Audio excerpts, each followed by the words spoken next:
So we're trying to create a mask that is biodegradable and then can be made by utilizing only resources within the province.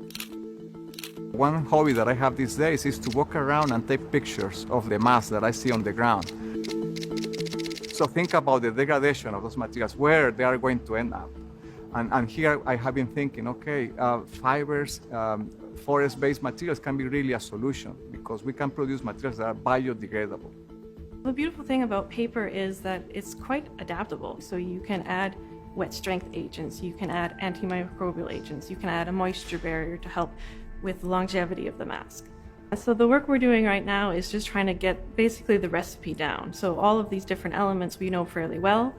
How much foam, how much pulp, how much water, all of these different elements together. It's kind of a little bit of tweaking to get just the right recipe for that.